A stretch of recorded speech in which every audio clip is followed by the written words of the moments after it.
This is Charlie, part 7. After Job endured his painful trials, followed by the painfully and poorly chosen words from a group of old friends, God spoke to him from a whirlwind. As for Charlie, God's words will be delivered by an old friend and family pastor, Brother Doug. An intimate conversation. Then the Lord answered Job out of the whirlwind and said, Who is it that darkens counsel by words without knowledge? Dress for action like a man. I will question you, and you make it known to me. Job 38th chapter, 1st through the 3rd verses.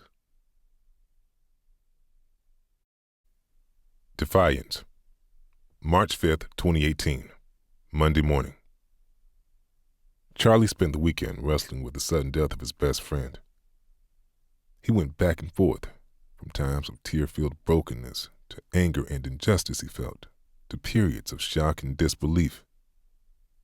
Sunday night, the pain of his skin condition was getting the best of him, even as he tried to ignore it. It didn't matter. He could not care less about this forever disease. He left the house early and went down to the bar, where he found some stalls that were in need of cleaning. As he started mucking out one of the stalls, he completely lost sight of the purpose. His work was aimless and random. The anger was welling up inside of him as he attacked the waste and hay as if it was some kind of enemy. "Did that muck do something to make you mad?" came the familiar voice behind him. It was Brother Doug. "Oh, crap," came Charlie's response. "I forgot about our meeting this morning. I'm sorry, Brother Doug." "No problem, Charlie," Doug responded. "It's a nice day for a ride anyway." "Doug, I'm really not sure why I asked to meet with you." Charlie's voice reflected a little sarcasm. "Probably pointless, but now that you're here, why don't you take a seat?" Charlie and Doug sat on a pair of benches across from one another. Doug opened up the conversation. "What's going on with you, Charlie?" Charlie answered. "Doug, I know that God is in control and He—" "Hold it right there, Charlie." Doug stopped him. "How about you start by taking off your church face, and let's be real. Got it?" "Loud and clear, preacher. But if I use the words in my mind, you would probably burn me at the stake." Charlie was still struggling. "Charlie, I am old. I've seen quite a lot during my years on this planet, and I was in the Navy. I sincerely doubt there's anything you can say that would shock or surprise me. If you need to get it out, let's hear it." Doug's voice was firm and matter-of-fact. "After all I have experienced, and after all of my struggle to keep it together, I don't think I can hold it any longer. God has destroyed my family and me. He has left me with a disease that feels like a slow, cruel torture with no end in sight." Charlie's frustration was coming out from all directions. "I tried to fight the emotions and the anger, but my pain is not enough. I feel like every time he hits me, there's a heavenly group of angels cheering from the bleachers. It's like they're watching a boxer go down in his own blood. But even that's not enough," Charlie continued. "Now he has ripped my best friend out of my life. And he didn't even have the decency to give me a last word with him. He knocked him out and took him away from me while I was unconscious." "So you think Jack's death was all about you?" Doug responded with a bit of sarcasm. "I wonder how Rita might feel about that." "Great. Now I have proven that I am self-centered," Charlie responded with half-hearted sarcasm. "We can add that to the long list of crimes that God is punishing me for. At least this one is something I can recognize and acknowledge." "So you think God is punishing you?" Doug asked. "How did you come up with that explanation?" "Long story," Charlie answered. "I just spent a few days with some old high school friends who are convinced that I deserve all this. They are probably right, but I still don't know what I've done that has made God this angry at me. And these are people who call themselves your friends? Doug's question reflected his own sarcasm. Let me get this straight, Doug continued. You see a god in an old Roman arena, kind of like a gladiator. He's beating you up, and his angels are cheering for more blood? Sounds pretty bad, huh? Charlie mumbled. Well, I do have to admit that particular picture is pretty unique, Doug answered. I might have to back through my old sermons to be sure, but I don't remember preaching that type of message before. I know, Charlie answered. I came up with that one all by myself. Makes you kind of proud, huh? I just want to have a face-to-face with God. I want him to explain why he's beating me up. I want to make all of this go away. Charlie continued. I think I deserve some answers. I can handle the truth a lot better than this merciless and arbitrary beating that's going on and on with no end in sight. So you think you deserve answers from God? Doug responded with an emphasis on the word deserve.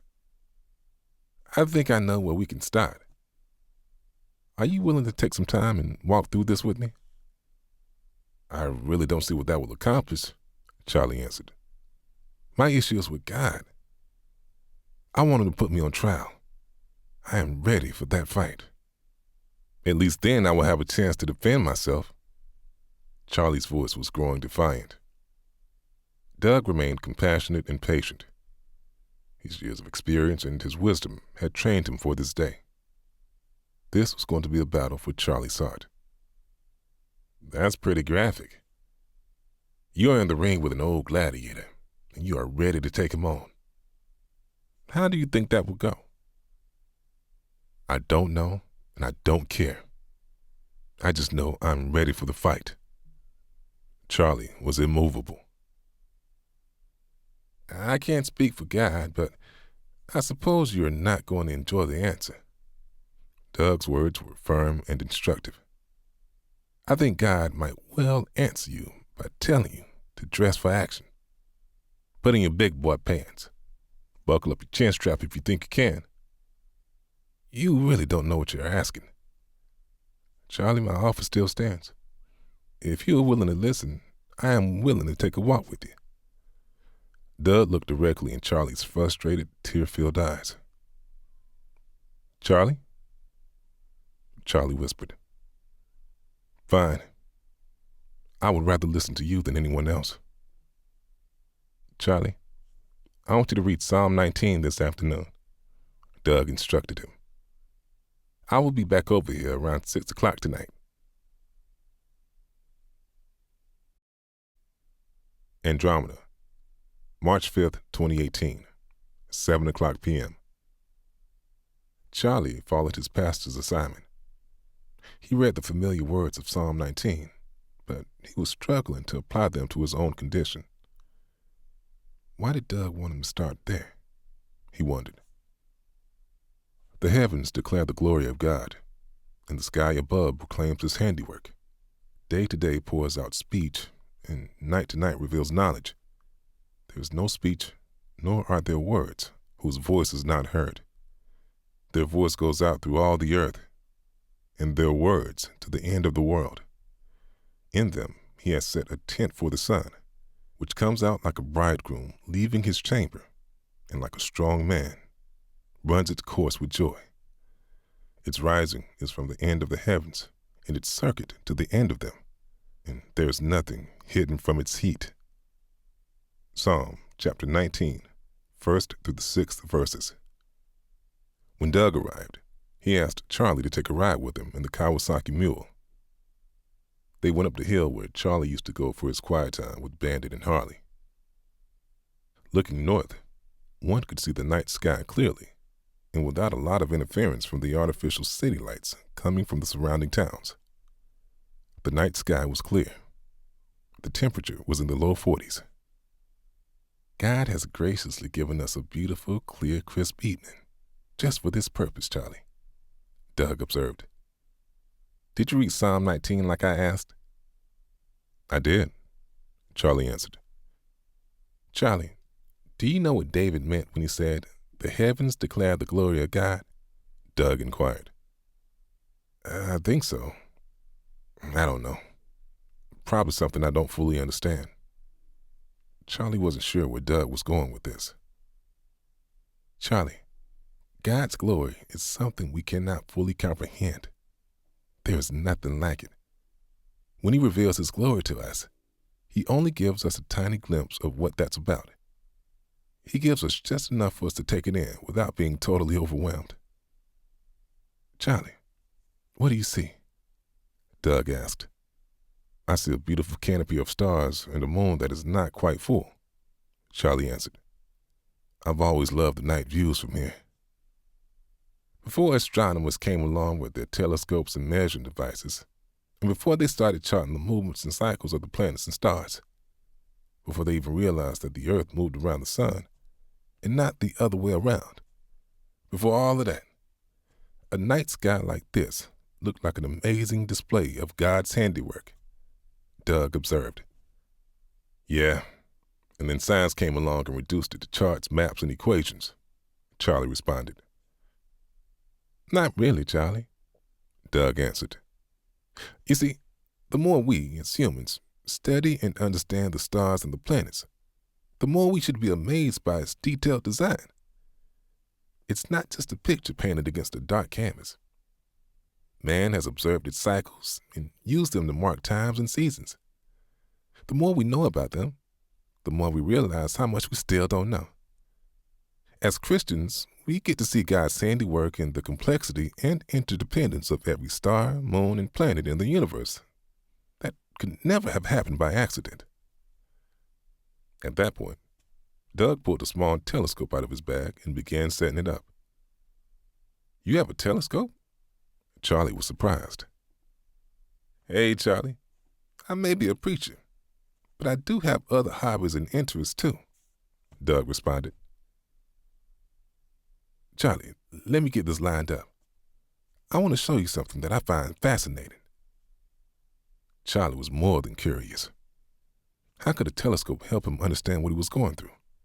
More importantly, something happening in outer space could not possibly relieve his condition. Charlie, I want you to look through this telescope and tell me what you see, Doug instructed. As Charlie looked through the telescope, he continued his confusion. Okay, I'll bite, Charlie responded. I see a lot of stars. Is there anything in particular that I'm supposed to be looking for? Doug answered. Do you see the milky area in the middle there?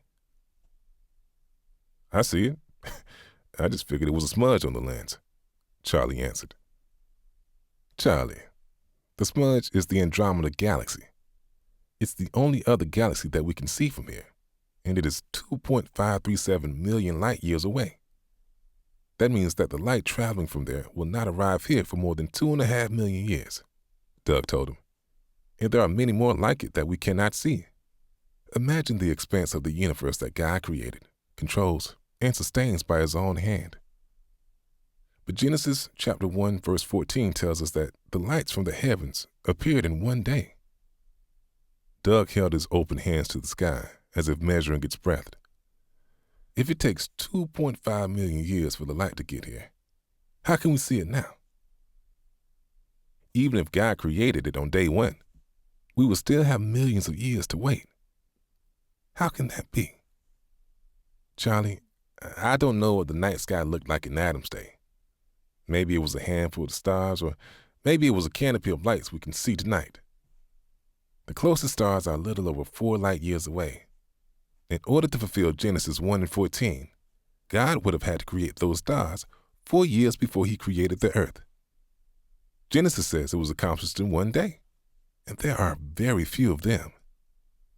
If you have to go out 100 light years if you want to fill the sky, to include the North Star, you would have to go back 437 years. Wow, I hadn't given that much thought, Charlie reflected. The only way to make a ray of light reach us in one day from a star that is 437 light years away is to speed it up, Doug observed. Stay with me, Charlie. If you look at Genesis 3, You see that God used natural process when he commanded the earth to bring forth its vegetation. Now, he could have created vegetation that was ready to eat, but scripture seems to say that plants sprouted from the ground. That would mean, in order to feed the rest of creation, God accelerated the process to make them available in one day. Charlie, I am fully aware that secular scientists argue for an earth that is 4.5 billion years old. That might be necessary without God. But God is real, and that fact alone changes the possibilities. Hold on, preacher, Charlie interrupted. A while ago, you seemed to have a lot of respect for science, and now I'm hearing a different story. Not at all, Doug responded. Science is amazing. We should be amazed and grateful for the many scientists that have been able to reveal God's incredible and infinite design to us. The differences appear in the interpretations and theories. Some secular scientists try to capture the intellectual high ground by claiming to believe only what they can observe. But then they make bold assumptions about unobservable things that, in their minds, happened 250 million years before anyone could observe. They work so hard in their discoveries, they use intricate calculations and discoveries that often lead them straight to God. But when they get there, they avoid the obvious answers and begin to look for alternatives. But scientists who consider at least the possibility of a God creator have their minds open to a universe, pun intended, of possibilities. Charlie, when we look at the universe in all of its complexity and interdependent facets, sometimes the simplest answer is the best. And that simple answer is God did it. God often does his work through what we call natural processes, Charlie. He might use a flood, a tornado, a disease, a medical cure. He created the processes that turn a tiny acorn into a mighty oak. Charlie, that's a miracle. Just because it happens so slowly and methodically, we find ourselves numb to the reality of the miracle, and we write it off as a natural process. Charlie, today light travels at 186,000 miles per second. It is quite possible, maybe even probable, that light moved much faster that day one of the creation process. Scientists can't explain it, and neither can I. Charlie, I love science. The more we learn through science, the more we should be amazed by the intricate design of the universe and its amazing creator and sustainer. Charlie, you are looking at life through a very limited lens. It's almost like a prism that is distorting the light. Like Andromeda, you see a smudge that you can't explain. You can't see what God is doing, so you resort to what you can observe. You have to find God in your trials and in your pain. The secular scientist does not see God in what he observes, Doug summarized. He does not want to see him. It's not about the science, and it's not about reasoning. It's a heart problem. Romans 1 addresses men who suppress the truth because of their own unrighteousness. It says that the truth is in plain sight, and for that reason, they are without excuse. The harshest part is when Paul said, claiming to be wise, they became fools. Charlie, the intricate design and detail of the universe is a living message from God that screams out, I am here. Seek me and trust me. Charlie, think about all of this. Ask God to open your heart to his message. I would like you to read Psalm chapter 8, verses 3 through 7. We can talk again tomorrow night. Doug gave Charlie his second assignment.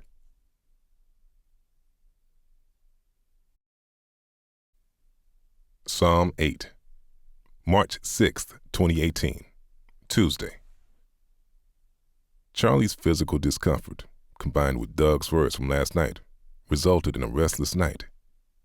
He understood Doug's message and his fascination with the mysteries of the universe, and even shared many of the same feelings. But the timing and relevance of Doug's message had him confused. It was 3:15 a.m. Charlie finally gave up trying to sleep. To avoid waking Claire, he slipped out of the bed and went down to the living room, where he sat quietly in his favorite chair. After 45 minutes spent staring at the fireplace and the clock on the mantel, Charlie looked over at his Bible sitting on the side table. Doug's reading assignment was from Psalm 8.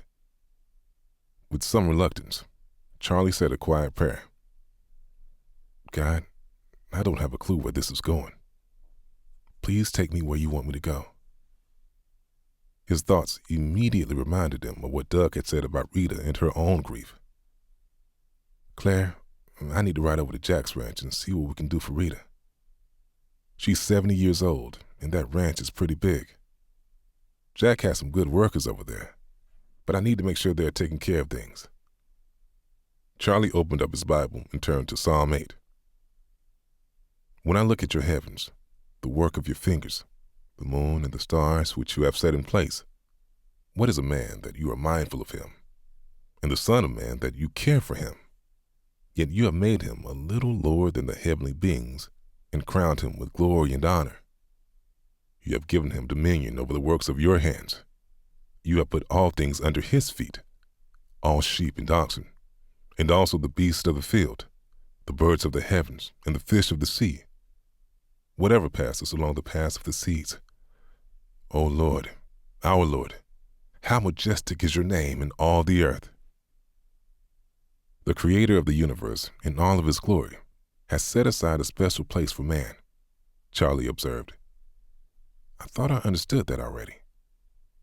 But if I am so special, why is he treating me so badly? Some of the words of Zach, Billy, and Elliot began piercing his thoughts.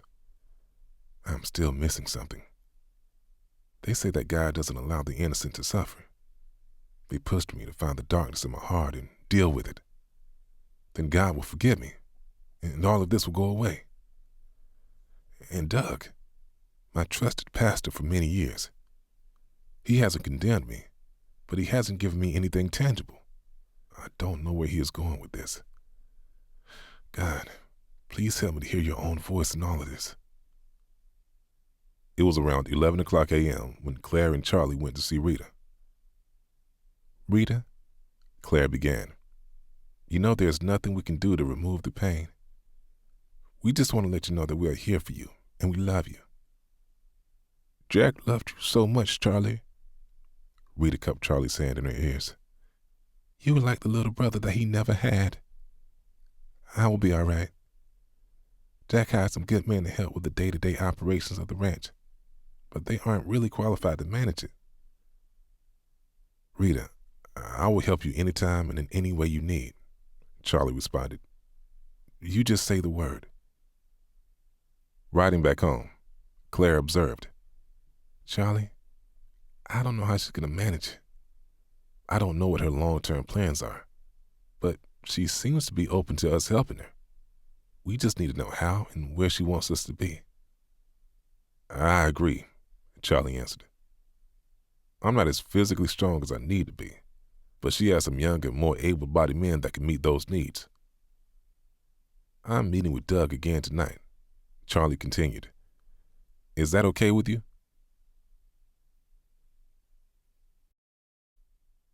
Dihydrogen monoxide.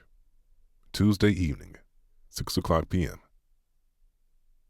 Unlike the night before, the night sky was overcast and the temperature was a good bit cooler.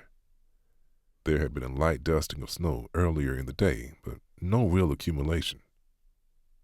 Doesn't look like we'll be using your telescope tonight, Charlie observed as he greeted his old pastor on the front porch.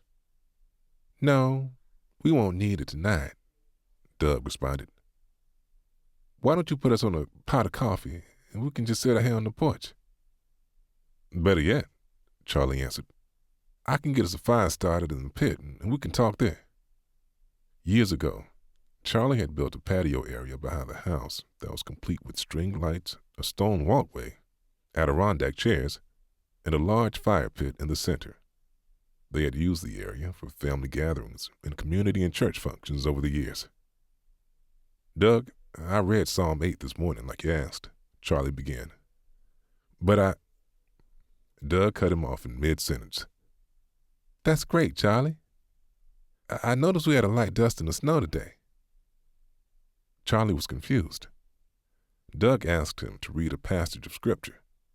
Charlie had questions, but now Doug wants to talk about the weather? Charlie, Doug continued, do you know what the most important life-sustaining element we have on Earth? Carbon. Oxygen, Charlie responded. I don't know, but I am guessing you're going to tell me. I heard this guy on TV one night, Doug began. He was going around trying to trick people into signing a petition to ban a substance called dihydrogen monoxide. He talked about how easy it was to find this stuff and how many people had died because of it. He got a lot of signatures. You know what he was trying to ban, Charlie? I'll bite, Charlie answered. Last night you were an astronomer, and tonight you're a chemist. I have no clue what you're talking about. Doug laughed. What has 2 molecules of hydrogen and 1 molecule of oxygen? Oh, I get it, Charlie answered. That would be H2O. The guy was trying to get him to ban water. That was clever. Doug continued his thought. The guy was scaring people into signing a petition to ban water. After all, water is in the floods, the tsunami, the hurricanes, and lots of people have drowned. But water, Doug continued, Charlie, water is essential to all life on Earth. Plants, animals, and all of humanity are dependent on water. It's a good thing, too.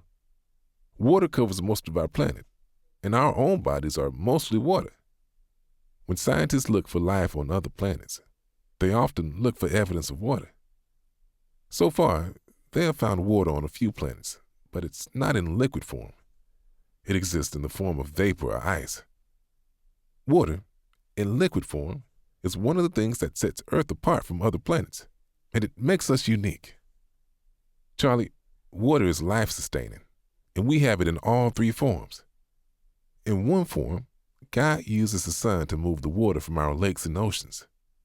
He transforms it into vapor and creates clouds to give us rain and snow.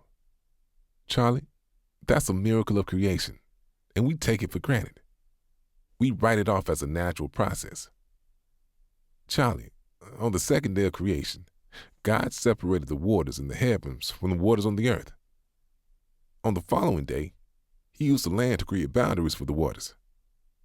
Without those boundaries, we would all drown. Yet, He set those boundaries so that we would have access to the waters to sustain our lives. When you read Psalm 8, Doug continued, did you notice that David contrasted the majesty of God's creation and the relative insignificance of humanity? In effect, David was saying, God, with all of your glory, why are you so mindful of man? Who are we that you care so much about us? Do you know how many times the word water appears in our Bible, Charlie? At least a couple of 100 times, I would think, Charlie guessed. I have not counted them myself, Doug answered. But it is my understanding that the word is used more than 700 times. God has used it to judge the world, but more often, water is used as a provider and sustainer of life. God parted the sea for Moses in the Exodus, and He parted the Jordan River at least twice. God judged the world through the flood, but the same water was used to rescue Noah's family and the surviving remnant of all other kinds of animals. Jesus used a conversation about water to witness to the woman at the well. He calmed the seas for His disciples, and He turned water into wine. The prophet Elijah poured water all over his sacrifice in Mount Carmel in order to show God's power to Ahab. Of course, water is important to us in baptism. Many years ago, Mrs. Ford and I had a chance to visit the Grand Canyon, Doug continued. Have you ever been there, Charlie? As a matter of fact, I have, Charlie answered. Claire and I took a helicopter tour in the canyon. It was beautiful. I remember one of the other passengers who said it looked like it was hand-painted. My bride looked right at this man and said, "He did." The man was a bit confused, but Claire couldn't resist telling this man about God's creation. As I recall, Charlie continued to reminisce. We got to the canyon on a small plane out of Phoenix. We flew through the painted rocks of Sedona. That was a stunning sight that we will never forget. You know that the secular world decided that the Grand Canyon was created over millions of years by the moving waters of the Colorado River, Doug observed. I don't believe that version of history. Even if it was true, it is no less of a miracle. God designed it, and God built it by using the same water that we've been talking about this evening. Brother Doug, I have been reading some things that say that the Grand Canyon was created by the flood in Noah's day, Charlie answered. Charlie, that piece of history is becoming a real spiritual battlefield, Doug responded. You see, the secular world is waging war against the existence of God. The idea that the universe is billions of years old is really the anchor point in that war. Without an infinite supply of years, they are forced to recognize the existence of God, or at least something like him. So they keep adding years and millennia to their timeline to allow for processes not even they understand. If you consider the miracle of water and creation, and at the time of the flood, Doug continued, the earth is mostly water. God used it in the creation to move the dirt around to create dry land for us to live on. At the time of the flood, he used a tumultuous combination of waters from the rains and waters from the seas and waters under the ground, and he shaped the mountains and valleys that we see today.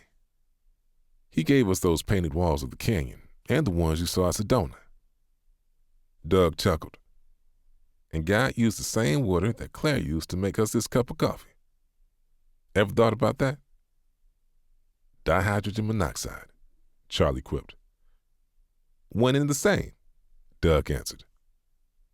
Charlie, there are a lot of miracles around us. We study them, we give them names, and we describe the process that God uses to create and sustain life. Water is one of those miracles, but all of us are guilty of taking them for granted until we experience a flood or drought. Don't lose sight of God's majesty in creation. Don't lose sight of his love for us. The same love that gives and sustains life, even in the midst of a fallen world with all of its trials and suffering. Charlie, tomorrow afternoon, grab your dad's truck and pick me up around 4 o'clock. I won't keep you long, but I want you to take a ride with me, Doug finished. In the meantime, I want you to read Genesis 1st chapter 11th through 13th verses and Matthew 6th chapter 28th through 30th verses. Dear Lord, Doug prayed, thank you for my friend Charlie here. He loves you, God, but he's confused. Open his eyes to see you. And Lord, we thank you for giving us water. It's a miracle. Amen. Wheat, March 7th, 2018, Wednesday.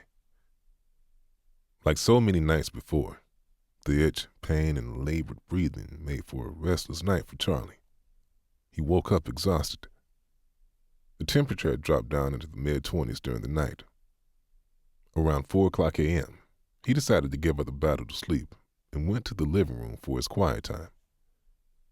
Charlie opened up his Bible and turned to the 2 passages that Doug had assigned him. And God said, let the earth sprout vegetation, plants yielding seed, and fruit trees bearing fruit in which is their seed, each according to its kind, on the earth. And it was so. The earth brought forth vegetation, plants yielding seed according to their own kinds, and trees bearing fruit in which is their seed, each according to its kind. And God saw that it was good. And there was evening, and there was morning, the 3rd day. Genesis 1st chapter, 11th through the 13th verses. And why are you so anxious about clothing?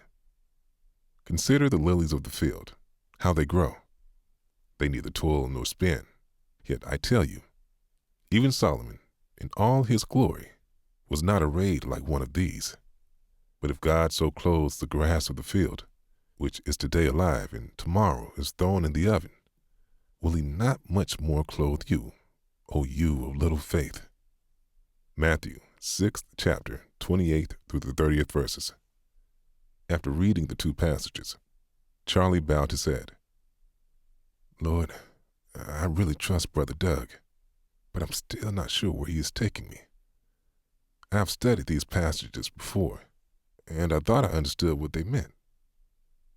God, please open my eyes so that I can at least see what he is trying to show me. After he finished, Claire slipped into the room with a fresh cup of coffee. I love you, Charlie. Do you want to tell me what you and Brother Doug talked about last night? Water, Charlie answered. That's a little vague, Claire replied. You guys talked for quite a while. If you don't want to answer, that's all right. It's not that, Charlie sighed. We talked a lot about what he called the miracle of water. I understood everything he said. At least I think I did. I'm just not sure where he is going with this conversation. Thing is, I really trust Brother Doug. I'm just going to have to trust him and see where this goes. But then, Charlie continued, I have this constant reminder of the struggle. We have a ranch that is in financial trouble. We have the kids to take care of. And as much as I love them, they are also a reminder of the reason that we, instead of their own parents, are raising them. It's hard to focus when we are in the middle of this struggle. I know, Claire answered, kissing Charlie on the top of his head. I am in this with you. Charlie pulled up at Doug's house promptly at 4 o'clock that afternoon. He was driving his dad's old Ford F-100, the same one that had been damaged by the tree limb. One of Charlie's friends from church owned a body shop and offered to repair the damage at his cost. As Brother Doug opened the truck door, Charlie greeted him. Good afternoon, Reverend. Where are we headed today? Let's take a ride up to Deke Miller's place, Doug replied. Deke Miller owned a large wheat farm not very far from Charlie's ranch. Kansas wheat is normally planted in the fall, with harvest in the early summer months. The 2017-18 season had been rough for farmers in the area, mostly as a result of the insufficient precipitation earlier in the season. Aye, aye, Captain, Charlie retorted. You seem to be in better spirits today, came Brother Doug's response. I love spending time with you, preacher, Charlie answered, but this is still a mystery to me. Good, Doug answered. Charlie was even more confused by that answer. He thought to himself, how am I going to figure all of this out if I don't even understand what he is trying to tell me? As they were driving, Doug brought up what seemed to Charlie to be a random conversation about an old movie they had watched together many years before. Charlie, Doug continued, I love the old Jimmy Stewart movies. Do you remember when he played the farmer in the Civil War movie called Shenandoah? Charlie chuckled. You mean the one where Doug McClure asked him if he could marry his daughter? McClure is so confused about women by the time Stewart said yes, McClure jumped on his horse and rode off without telling his bride-to-be. That was classic. You may remember Jimmy Stewart's prayer at the dinner table after his wife Martha had died. Doug continued. Stewart said something to the effect of, Lord, we plowed and worked this land, and we wouldn't be eating right now if we had not done it all ourselves. But we thank you anyway. When they arrived at the top of the road overlooking Deke's wheat field, Doug instructed Charlie to pull onto the gravel road leading into the property. The two men walked down the road a few yards and looked down on the rolling hills that made up Deke Miller's wheat farm. Charlie, Doug began, tell me what you see. I see a wheat field that is not as healthy as it usually is this time of year, Charlie answered. I imagine Deke is feeling the stress that other farmers are experiencing this year. Charlie, you grew up around here, Doug began. You know about soy, corn, wheat, and milo. You know about the history of the tall grasses and the Native American influences. It's easy to take for granted the intricate ecosystem that God created. We nearly lost the bison population until we gained an understanding from the original groups who were here. Sometimes the stress works to remind us of what we have, Doug observed. It makes us work harder to protect what we have, and it reminds us of how dependent we are on God. At that moment, Deke pulled up his Chevy Silverado and parked next to Charlie's truck. Stepping out, he greeted his two friends. "Welcome to my kingdom, fellas. Great to see you." "Thanks for meeting us here, Deke," Doug answered. "Charlie and I have been talking, and I wanted to bring him out here as a part of our conversation. I was just talking to Charlie about the rough year you guys have been experiencing this year," Doug continued. "Well," Deke responded, "it would be nice if every year was great, but I've been doing this for long enough. You have to enjoy the good years and prepare to endure the bad. We'll get through it. We always do." On the way over, Charlie and I were talking about Jimmy Stewart's prayer in the movie Shenandoah. "Do you remember it, Deke?" Doug asked. "Remember it?" Deke laughed. "I think I've actually prayed that one myself on more than one occasion. But really, we do work hard to do all of the right things with planting, irrigation, fighting insects and diseases. And then comes the harvest and the payoff for a year of hard work. In the long run, we're not much different than Charlie and other ranchers around here. Right, Charlie?" "Yeah, that about sums it up, Deke," Charlie answered. "Say, Charlie," Deke asked, "I saw you and Claire at Jack's funeral last week. You may not believe it, but I've been praying for you and Claire. You have been through quite a lot." "Speaking of we," Doug took a hard left turn in the conversation. "I wanted to use your weed as an illustration for Charlie. I figured you might want to correct me along the way." "Glad to be here, Rev," Deke responded. "Not much to see right now."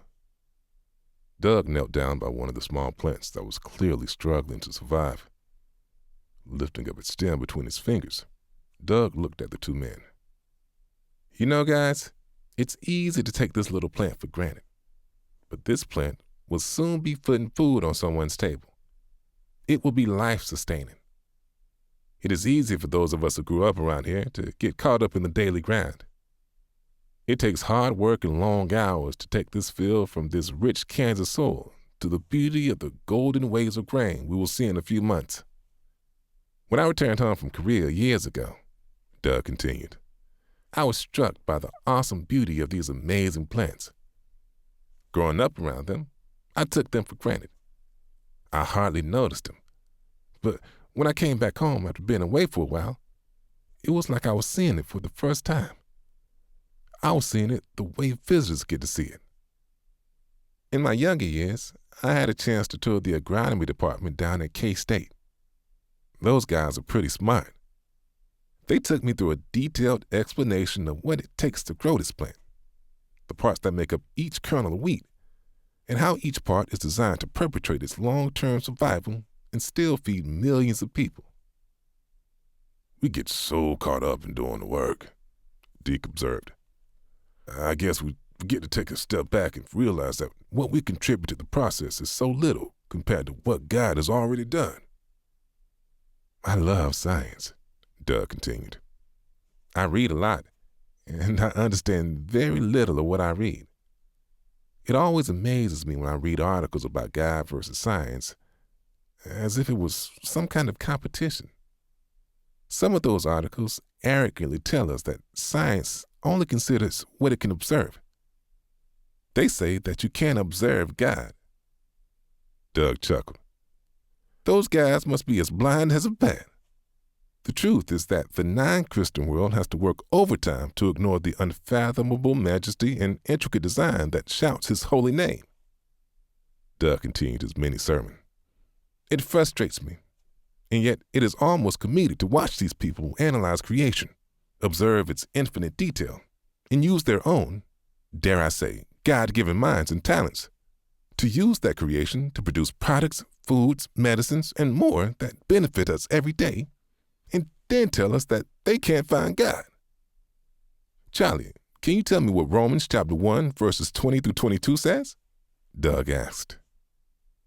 Caught a little by surprise, Charlie answered. You didn't tell me this was going to involve a test, but I do know that Romans talks about the attributes of God are so clearly evident that men are without excuse and have turned a blind eye.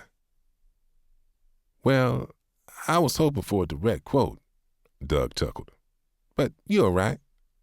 You see, it's not a matter of the mind and the eyes. It's a matter of the heart. Like Psalm 14 says, the fool has said in his heart, there is no God. Science has studied the grain of wheat and its intricate design. Science tells us that an acorn produces the mighty oak tree. Science talks about nutrients in the soil. They describe the process of decaying material that produces compost that gives off nitrogen and other chemical processes that help a plant grow faster and more productive. They observe the process, and they acknowledge the bacteria that are necessary to the process. They talk about the influence of sunlight and the process of photosynthesis. And now I've run out of words. They miss the one who created the sun, the bacteria, the water, the minerals. They fail to see the one who designed the process by which all of these things work together, Doug concluded. Charlie intervened. No doubt. My friend Deke is a great farmer, but only God can create the ingredients that make up the end result. I understand, and the same is true for my ranch and the cattle and the horses and the bulls. Maybe because the passage is so familiar, Doug observed. A lot of people summarize Genesis 1:11-13 without understanding all of the details. The passage tells that God created plant life, but there are a couple of details that we often miss, Doug continued. First, God did not speak to the plants. He spoke to the earth and commanded it to bring forth the vegetation. Like the light from the stars, God created the origin, in this case the seeds, and then accelerated the growth of those seeds. Notice also that he did this on day 3 in order to feed the animals that he would create on the 6th day. Fellas, think about this when you look at this beautiful field of wheat a few months from now. God's grand design took into account the design of the plant and the intended use. At the same time, he set in motion a plan for perpetuating its life from year to year through the seeds within the plant, the life-sustaining minerals in the soil, and the sun and the seasons. In Genesis 1:29, God tells us that the main purpose of the plants and trees is to provide life-sustaining food for the rest of his creation, and that includes us. Pretty profound, preacher, Deke observed. Sorry for the sermon, fellas, Doug responded. Once a preacher, always a preacher. I need to get Charlie back on. Thanks for coming out, Deke. I really appreciate it. Anytime, Doug, Deke answered. Charlie, give my best to Claire and let her know. You guys really are in our prayers. As Charlie and Doug headed down the road, Doug took the time to talk about the paradox of Christian suffering. Charlie, I don't know of any pastor or theologian who can fully understand, let alone explain, the many reasons why God's people suffer. We can only look at the end result. There are no random incidents that bring trials, pain, and adversity into our lives. God is there each and every time, and he has a plan that we may never understand. Charlie, do you know the story of Corrie ten Boom? Doug asked. I think so. She was the woman who worked to rescue Jews from the Holocaust by keeping them hidden in a wall in their house, Charlie replied. After all she had been through in the Holocaust, Doug answered. After her father and sister died and she had been subjected to the cruelty of the Nazis, Corrie spent the rest of her life witnessing for Christ. One of her more popular quotes is, "There's no panic in heaven. God has no problems, only plans." We can see the evidence of God working in the Holocaust. There are many stories that attest to that. But the question none of us can answer is why he allowed the Holocaust to happen in the first place. Charlie, there are simply things about God that we will never understand on this side of heaven. Remember that God did not prevent Shadrach, Meshach, and Abednego from going into the fiery furnace prepared by Nebuchadnezzar. Do you remember that story from Daniel, Charlie? I remember it well, Charlie responded. Nebuchadnezzar saw 4 people in the fire. The other was probably Jesus himself. And when they came out, even their clothes were not affected by the fire. God is allowing me and Claire to go through the fire, but he has not abandoned us either, Charlie answered. My head knowledge is there, Doug, but my heart cries out for relief from the nightmare. I'm ready to come out of the fire. I'm sure you are, my friend, Doug responded. But have you truly been trying to find God in the middle of this fire? You keep saying that you want to put God on the stand and make him answer your questions. If you truly feel that way, you've got your head on upside down. I suggest you stand in front of a mirror and ask yourself if you desire his presence as much as you desire the relief. As Charlie dropped Doug off at his home, he turned to his friend. I assume you have another assignment for me? Charlie inquired. We can certainly meet tomorrow, Doug answered. I wasn't sure if you wanted to talk tomorrow or not. You know, K-State is playing TCU in the Big 12 tournament. My mind is just not on basketball right now, Doug, Charlie answered. If you want to skip it, I will certainly understand. No, Charlie. I can record the game for later. What we are doing is much more important. Why don't we go with Psalm 74? Doug instructed Charlie. We can just sit out by the fire tomorrow night. Say 7 o'clock? Let's make it 6 o'clock, Charlie answered. Claire's putting together a pot of beef stew. 6 o'clock sounds great. I will see you then, Doug answered. Psalm 74, March 8th, 2018, Thursday. It was a cold, clear morning in Kansas. Temperatures had dropped down to 18 degrees during the night. As usual, Charlie had gone through another restless night. This night was a little different. The pain and the itch were still there, but during his sleepless times, Charlie kept churning Doug's conversations over and over again. Lord, my mind has been so consumed by my desire for relief, I feel so distant from you. I know that you have not moved away from me. This barrier that redirects my passions away from you. Lord, it's not something I know how to control. Charlie's own words were piercing his heart. He felt the weakening of his faith. He felt the distancing of himself from the God he loved. He knew that God was not the one moving away. The chasm was one of his own making, and it was frightening. God, teach me. Speak to me. I want to see in the midst of my pain. But every time I try to go there, my thoughts wander back to the hard places of my life. It was 4:30 a.m. when Charlie decided to give up the battle for sleep. Slipping on a heavy coat, he walked down to the patio area behind the house and simply stared up at the night sky. Then his eyes turned to the small family cemetery on the hill. The moon was not yet full, but he could easily make out the silhouette of the 2 oaks that stood guard over the graves that held his children, his mom and dad, and his grandparents. I know they're not there, Charlie whispered to himself. One thing that I'm so grateful for is that all of them made a strong profession of faith. I am as certain as any human can be that I will get to see all of them again. I'm thankful, but I still want them back here to stand by my side.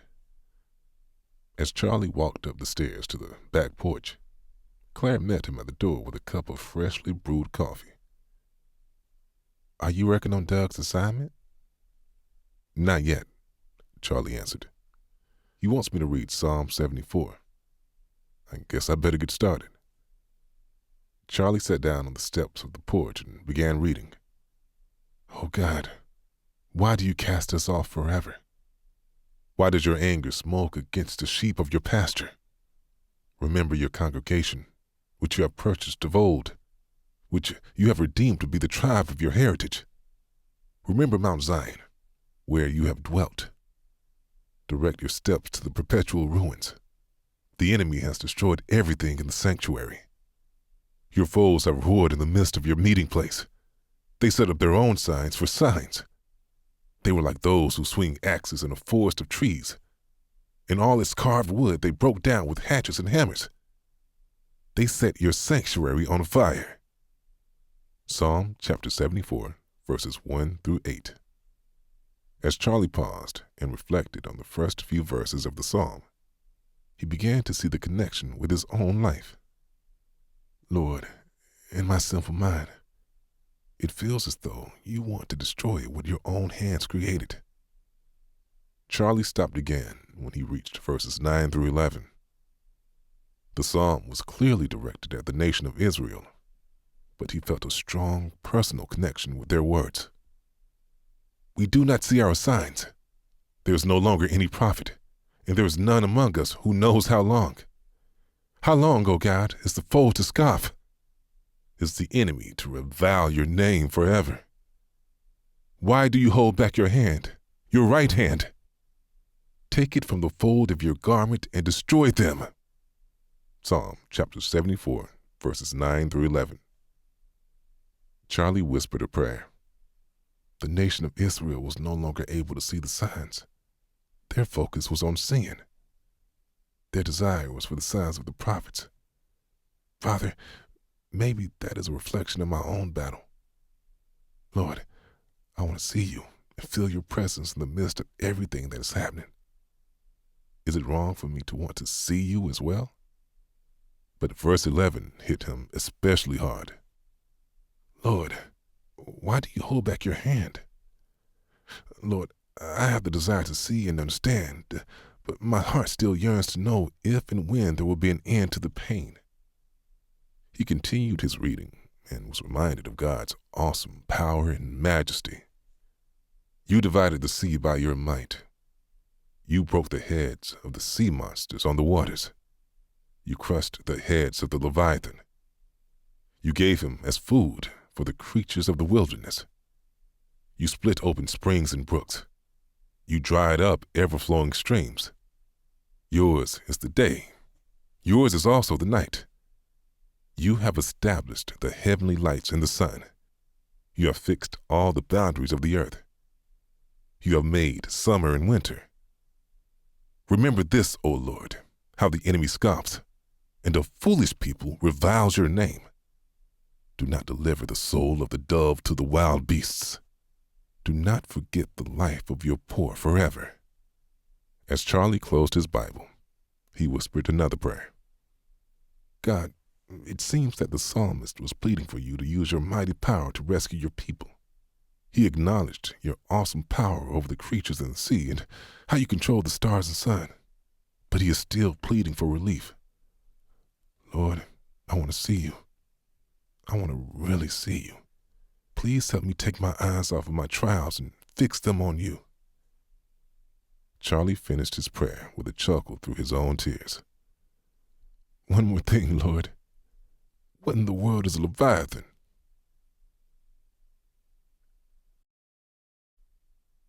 Depths of the Sea, March 8th, 2018, Thursday evening. After dinner, Doug and Charlie made their way down to the patio where Charlie had built a fire in their fire pit.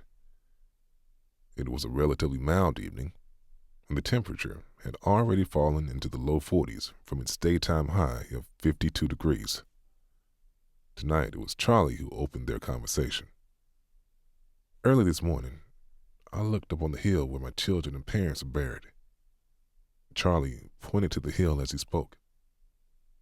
Of all the things we've experienced, the greatest pain in a man's life is laying a child to rest. I don't want to lose this ranch. I'm not having any fun with this disease. I can't understand the evil that caused people to want to destroy our livestock and kill our workers. But Doug, I would willingly give all of that up to have my children back. My deepest pain is the mixed blessing of raising grandchildren that I love so much. I wish it was Jesse, Caleb, and Cody that were here to take them to school, to teach them to ride or throw a baseball, or to take them fishing. I also thought about the fact that I am blessed in a big way. No one knows a person's heart, but I'm very blessed with the confidence that every one of my children knew the Lord. I feel the same way about Dad and Mom. There are a lot of parents who can't say that about one or more of their children. I can only imagine the depth of their pain. God owes me no explanation. I am sure there are fathers and mothers who cry out to God and desperately want to question His promise to be a God to them and to their household. I understand that I have no right to question God. Deep in my heart, I want to be one of those people like Jim Elliot and Corrie ten Boom who said, "You may never know that Christ is all you need until Christ is all you have." I'm impressed, Doug interrupted. Seems you have been doing some reading of your own. Doug, I've been trying to grasp what you are telling me. I've been poking around with the stories of others who have been through trials, Charlie answered. My desire for answers is still fighting fiercely against my desire for trust. At this point, I know that I have spoken out of turn. I am just an ordinary man. I have no answers and no right to stand before God and demand them. How can a mortal man stand before God? I have no answers. I have questioned God, not once, but twice or more. I will speak no more. Charlie, Doug responded, there's nothing unique about you wanting to challenge God and demand answers. I too have been there, but for different reasons. In order to learn to trust God, you must see Him for who He is. The key word here is who, and not about what He has done for me lately. Doug, you asked me to read Psalm 74. Charlie interceded. Take me there. I will, but before we go there, I want to take you back to creation, Doug answered. According to Genesis, God created the great sea creatures on the 5th day of creation, but most of us don't read that passage as carefully as we should. God uses the term swarm not once, but twice in that passage. Charlie, if we take a close look at what God did with the creatures of the sea, we should be awestruck. So what exactly is a Leviathan? Charlie asked. Let's not jump ahead, Charlie, Doug answered. Do you ever get a chance to watch the television documentaries about the creatures of the sea? I do, Charlie answered.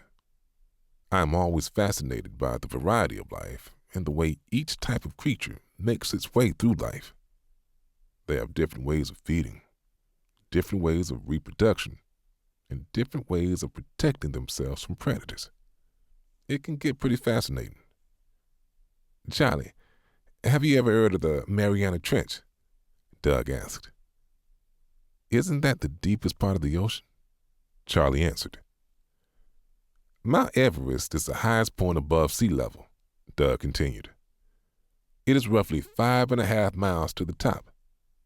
By contrast, the Mariana Trench is nearly 7 miles deep, around 36,000 feet at its deepest point in the Pacific. The water pressure at that level is nearly 1,000 times the amount that we experience at sea level. Charlie, I'm not just throwing around numbers to impress you, Doug emphasized. When God commanded the seas to be swarmed with sea creatures, that included the deepest, darkest parts of the ocean. That part of the ocean is home to creatures that we have never seen and most of us can't imagine. Charlie, when David wrote, "Who is a man that you are mindful of him?" he was expressing the relative insignificance of us mortal men as compared with all of creation. At the same time, he recognized that we were created as something special in the mind of God. On one of the documentaries, the scientist said that the blue whale is the largest animal in the world. It can grow to more than 100 feet long and weigh more than 400,000 pounds. Charlie, that thing is 20 times bigger than an elephant and is about the same size as a Boeing 737. I was watching one of those documentaries one night, and they talked about the colossal squid. Charlie, I've been deep sea fishing, and we use squid for bait. When I saw this thing, it weighed in at nearly 1,500 pounds. Between you and me, it's one of the ugliest things I've ever seen. On the flip side, there's this little guy called the land shark that's not much bigger than your finger. There's a species of seahorse that is as small as your fingernail, and an octopus that's even smaller than that. Charlie, when you throw in all of the microscopic sea creatures that play important roles in an underwater universe, that should be enough to blow us away. Most of us take it for granted. But Charlie, God created all of it. He designed and maintains the ecosystem that makes it work together every hour of every day. The Leviathan reference in the scripture is probably one of the most enormous sea creatures that man had ever seen up to that point. It is used to show the incomprehensible power of God. In Psalm 104, the psalmist told us, "Here's the sea, great and wide, which teems with creatures innumerable, living things both small and great. There go the ships and Leviathan, which you formed to play in it." Charlie, it almost sounds like God was having fun when he designed these magnificent creatures. Notice that he said he made the sea to serve as a playground for the blue whale, the land shark, and everything in between. Doug's tone of voice became somber and compassionate as he looked into the eyes of his friend. Charlie, we serve an awesome God. His ways are not our ways, and in reality, we should not want him to think like us, nor give us everything we think we want. Charlie, that is so very hard to accept. Handing Charlie a small piece of paper, Doug continued. Charlie, I know you have read the story of Jim Elliot, the missionary who went to Ecuador in the 1950s. He had an amazing perspective on life and suffering. Yeah, he suffered more than most people realize, Charlie answered, looking down at the slip of paper. He went through a lot, even before he was killed by the Well-Downey people he came to rescue. I am certainly no Jim Elliot. Don't go there, Charlie, Doug responded. You and Claire have been through some very real suffering. No one can or should diminish the reality or importance of that fact. What Jim and Elizabeth experienced in Ecuador was unique. There are many others who have suffered in unique ways. Horatio Spafford wrote the hymn, "It is well with my soul," out of the depths of his own pain after losing his entire family to a shipwreck in the Atlantic. Consider the life of Joni Eareckson Tada, who turned her tragic accident as a teenager into a lifetime of ministry. I know you know a little about her story, but you may not know that God used a crab to keep her from drowning. A crab? Charlie asked. It's true, Doug answered. I had not heard that part of the story until recently. As she tells it, on the day of her accident, she and her sister were swimming, and her sister didn't see the accident. She had her back turned. A crab bit her on the foot, and she turned around to tell Joni to watch out for the crabs. That's when she saw Joni floating in the water and jumped in to rescue her from drowning. So God used a crab to rescue Joni. Charlie laughed. Without that little crab, thousands of people would never have heard Joni's story. There was no telling how many lives were changed by that little guy. Doug continued. Charlie, there are so many people who have seen pain and suffering and turned it into bitterness and despair. But there are also many who, in their own unique stories, have experienced deep pain that has drawn them into a deeper and more intimate relationship with the Creator of the universe. They, in turn, have served as a light to others. Charlie, look at the quote I just gave you and tell me what it says. As Charlie began reading the words of Elizabeth Elliot, he found himself drawn to her perspective.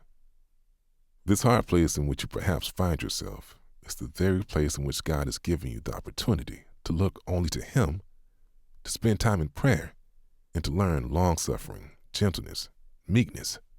In short, to learn the depths of the love that Christ Himself has poured out on all of us. Elizabeth Elliot. She seems to be telling us that we can turn away from Christ when we suffer, or we can turn to Him, Charlie observed. To learn the depths of His love, we have to turn toward Him. That's a powerful statement. I couldn't have said it any better, Charlie, Doug answered. We've talked about the amazing creatures of the sea tonight.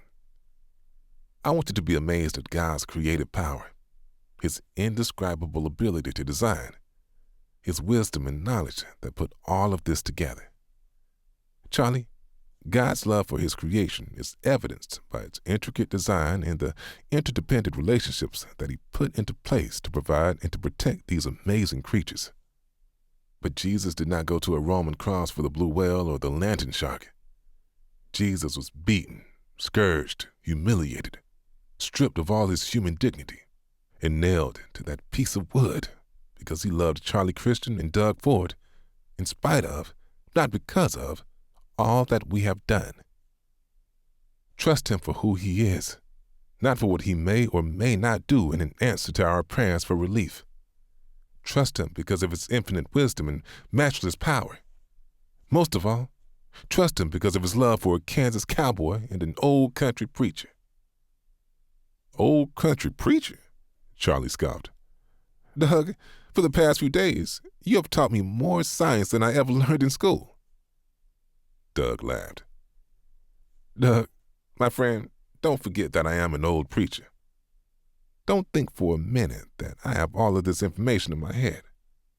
I do like the documentary series, and I like to read. It satisfies my curiosities. But as a preacher, I have to brush up on things right before I use them in a sermon, or when I'm speaking to a dear friend. Doug, you have been so patient with me.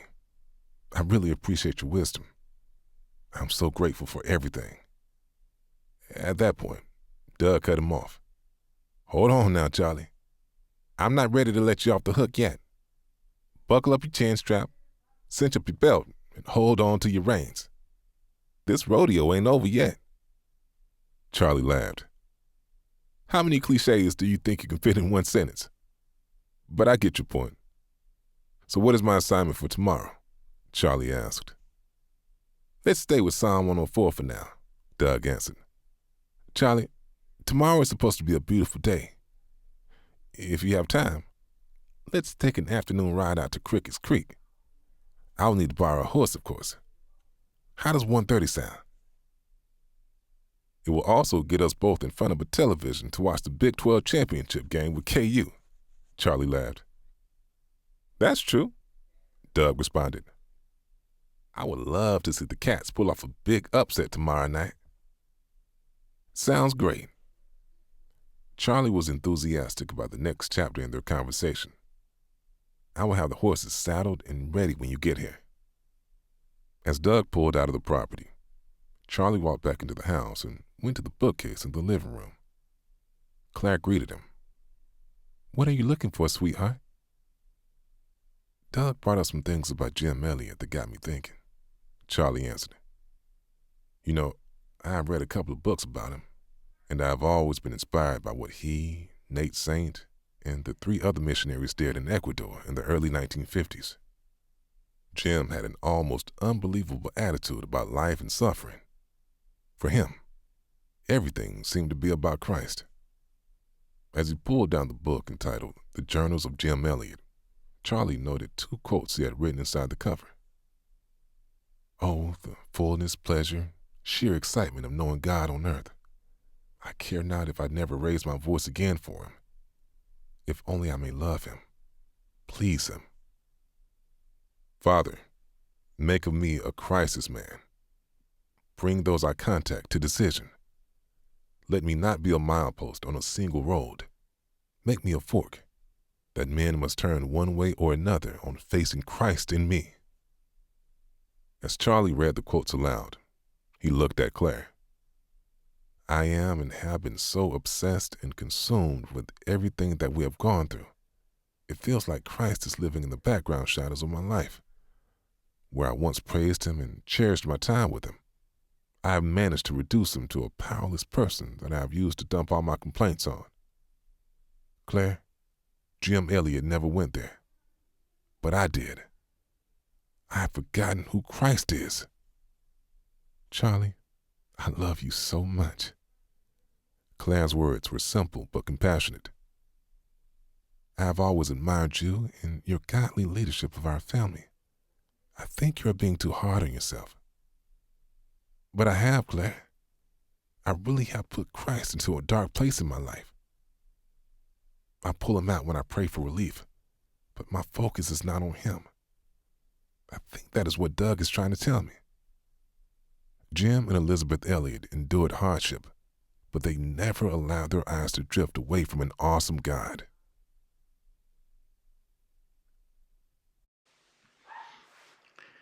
We have reached the end of Charlie's part 7. Charlie's story continues in part 8 as we see Charlie's eyes begin to open and see the majesty and glory of an incredible, unfathomable, and amazing God.